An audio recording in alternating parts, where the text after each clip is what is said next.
What the Four Corners program suggested was not that you were evading tax at all, that would have been libellous, but that you were minimising tax. There's nothing wrong with minimising tax. I don't know anybody who doesn't minimise their tax. And that you were doing so in ways that were contrary to the spirit of the law. Oh. Well, I just got through telling you what I thought about that.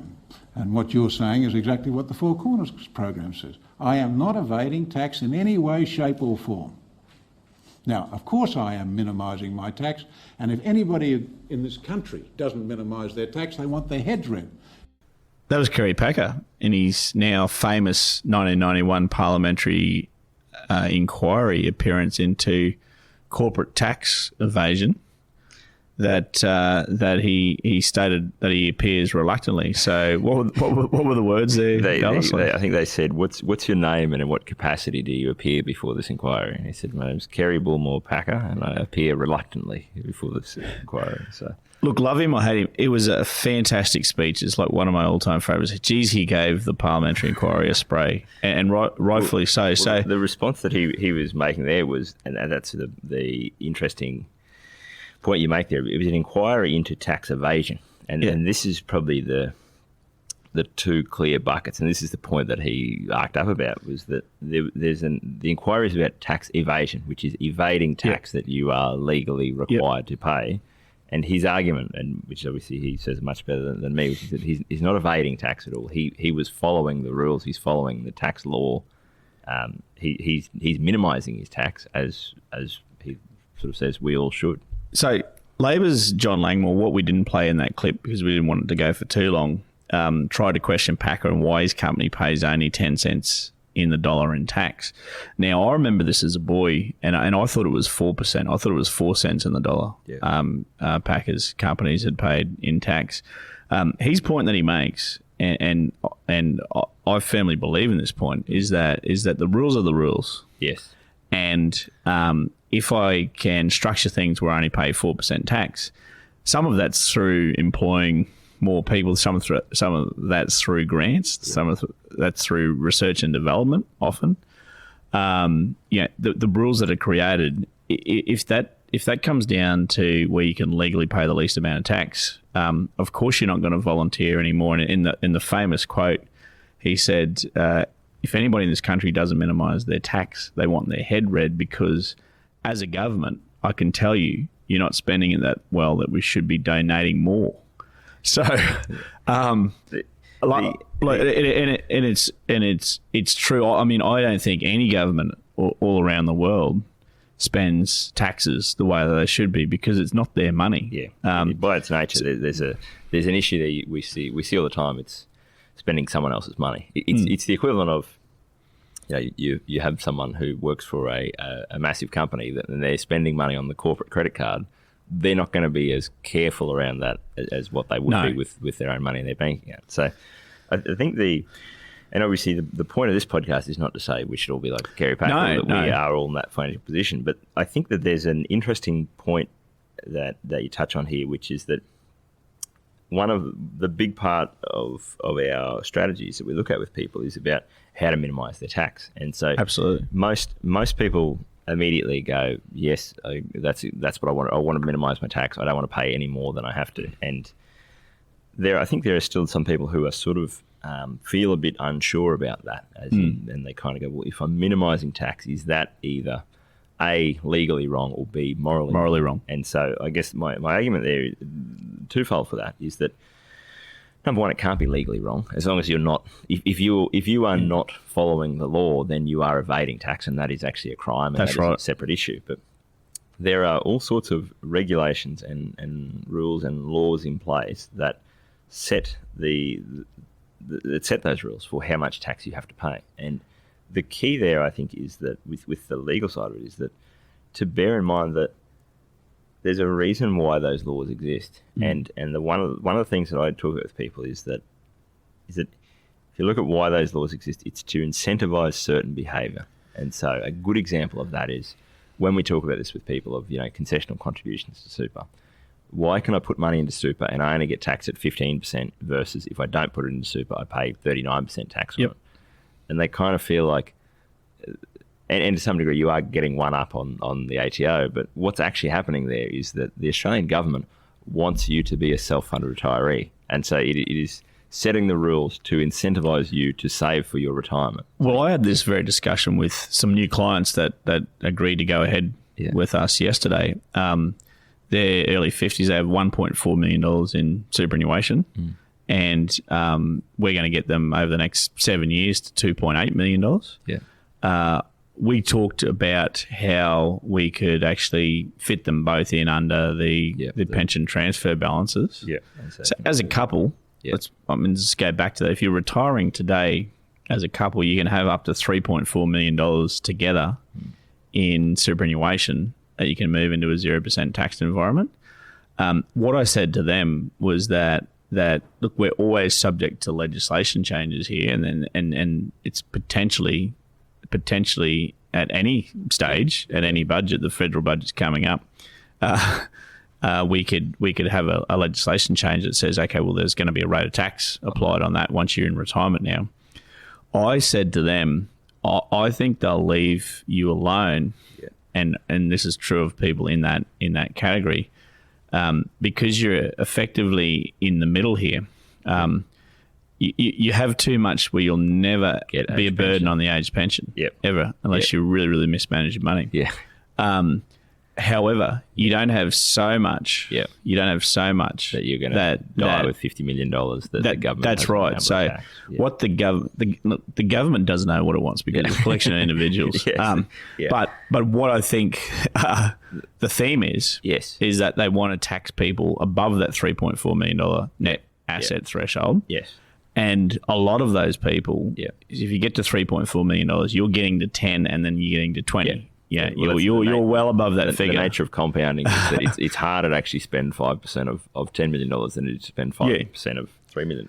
So the government wants to tax those people. Let's assume. We don't know what the government wants, but let's assume they want to tax those people. They want to leave the people in the middle there alone. So we spoke. And I guess this is again, I think, a point to say. It's not because, and again, there is no such thing as the government, the collection of individuals. It's not because there's any. It's not because any one individual feels like, it's mean to tax. It's just from a pure cost-benefit analysis. They look at it and go, if I can incentivize you to get to $3 million in retirement savings, you will continue to be able to draw on your own retirement savings. You will never be a drawing anything from the Centrelink system. There'll be no cost to the government for your retirement forever. So we want to incentivize you to get there, and we don't want to tax you too much, because all we're going to do then is if we tax you too much, then we're going to disincentivize other people to get to that point, and then we're going to draw down your retirement savings. Then you are going to have to, we're going to have to pay you Centrelink. So that's I think the point is, like, when you look at it that way, all those incentives, it's not because of any, it's not no one's sitting there, even though you'll see this in the run up to the election of people talking about the moral side of this is why this tax exists. And I think that's an interesting one where people feel like taxes are a thing where a government, the government as a person is going, you should get taxes. Look, I have a comment on the moral side of things. The moral side of things, you always reserve the right to tax yourself. And what I mean by that is that if you think morally you should be paying 10% tax,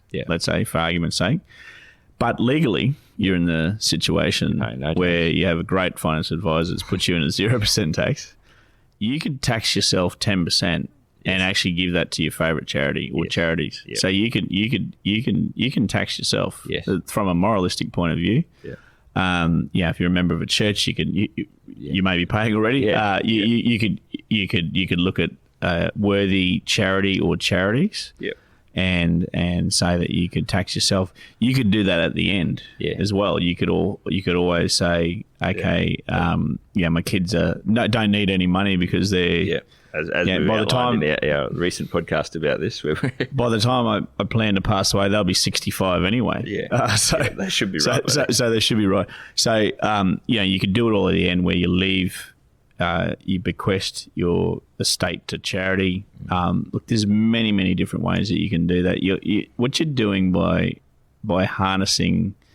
legally harnessing a 0% tax rate is you're building up energy that will be deployed at some stage somewhere else. So you can have, from a moralistic point of view, you can really have some deep considerations about what you think you should be doing with that money, or that energy that's building up in the future.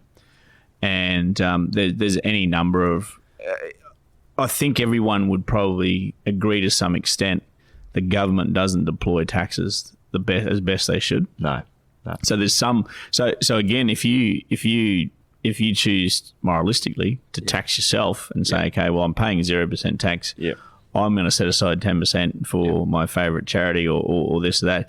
What you're really doing is deploying the money in a better way than the collection of individuals that come together that we call the government is actually doing that. Yeah, I couldn't agree more on both fronts there. And so that's, I think, from a moral point of view, that is exactly what I think it is. There are two completely separate issues here, which is the taxation system, and then there is, what do I owe the rest of society as a person who has been lucky enough to be born able-bodied, of able mind in Australia, and lucky enough to be interested in and the best financial planner in Australia, which is an industry that I will in the future get paid reasonably well for my skills and my attributes.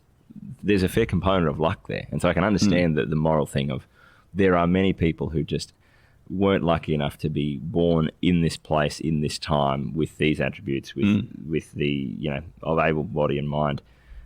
What responsibility do I have to them morally? And as a member of the human race, to me that's a completely separate issue to the taxation system, which is that, and I agree in that way that is something that I think that we've talked about this before, as a country, we don't give that much thought.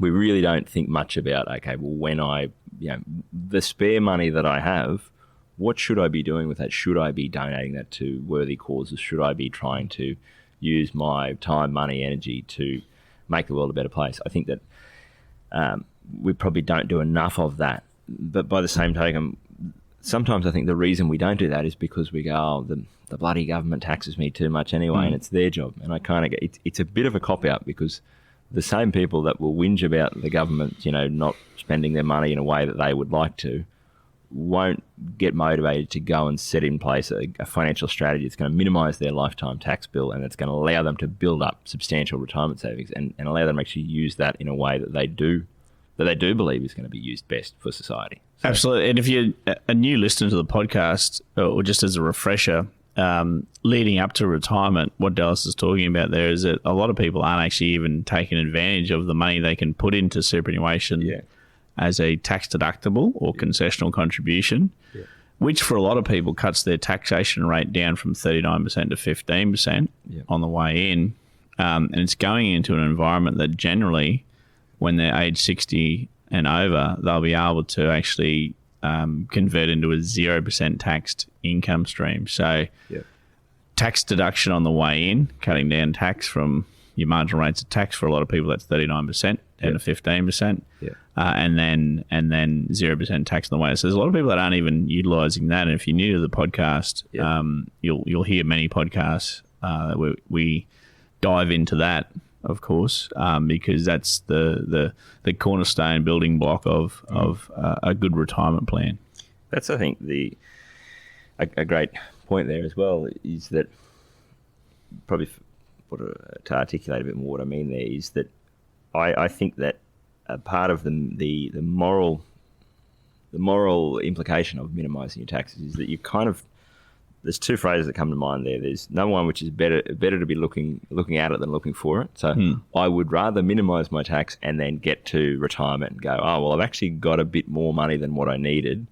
Given that we don't know what's going to happen with the investment markets, we don't know what's going to happen with tax legislation, we don't know what's going to happen in our personal life, we don't know what's going to happen with our ability to earn an income, we don't know what's going to happen with our family and their health and all those sorts of things. I would rather have more money than what I need and get to the point where I'm either at retirement or I'm, on my deathbed, I've got more money than what I need, and I then have that choice to make of, okay, well, I've got more than what I needed. Where do I deploy that? It's going to do the most good, rather than get to that point, realize that I don't have enough, and then I'm either a burden on someone else, or trying to get.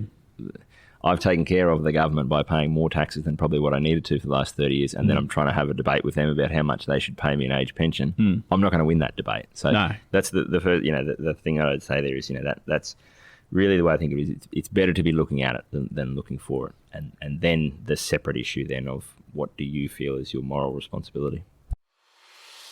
Thank you for listening to the Money Over 50 podcast with Money Over 50 Financial Advisors. For more information and resources, visit the Money Over 50 website, mo50.com.au. We look forward to catching up again soon.